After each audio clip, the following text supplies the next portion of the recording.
মধ্যপ্রাচ্যে ইরানকে ঘিরে উত্তেজনা বাড়ার সঙ্গে সঙ্গে নজর এখন শুধু যুক্তরাষ্ট্র কিংবা ইসরায়েলের দিকে নয়, বিশ্ব তাকিয়ে আছে চীন ও রাশিয়ার দিকেও। চীন ও রাশিয়া প্রকাশ্যে যুদ্ধ বিস্তার না চাইলেও তারা এই সংকটকে বৈশ্বিক শক্তির ভারসাম্যের দৃষ্টিকোণ থেকে দেখছে।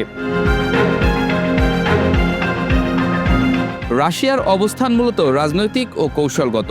মস্কোর সরাসরি সামরিক সম্পৃক্ততা এড়ালেও ইরানের ওপর চাপ বাড়লে তা পশ্চিমা প্রভাবের বিস্তারের অংশ হিসেবে ব্যাখ্যা করে। তাদের দৃষ্টিতে ইরানকে দুর্বল করা মানে মধ্যপ্রাচ্যে যুক্তরাষ্ট্রের অবস্থান শক্তিশালী হওয়া, যা রাশিয়ার দীর্ঘমেয়াদী স্বার্থের সঙ্গে সাংঘর্ষিক। ফলে তারা কূটনৈতিক সমর্থন ও আন্তর্জাতিক ফোরামে ভারসাম্য রক্ষার ভূমিকা রাখতে আগ্রহী। চীনের অবস্থান আরও বাস্তববাদী। বেইজিংয়ের প্রধান উদ্বেগ জ্বালানি নিরাপত্তা ও আঞ্চলিক স্থিতিশীলতা। ইরান তাদের জন্য গুরুত্বপূর্ণ জ্বালানি অংশীদার এবং বেল্ট অ্যান্ড রোড উদ্যোগের অংশ।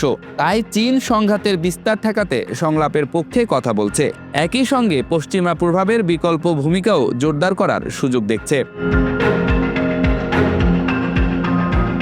বিশ্লেষকরা বলছেন, চীন ও রাশিয়া সরাসরি সংঘাত নয়, বরং কৌশলগত ভারসাম্যের খেলায় নিজেদের অবস্থান মজবুত করার পথ খুঁজছে।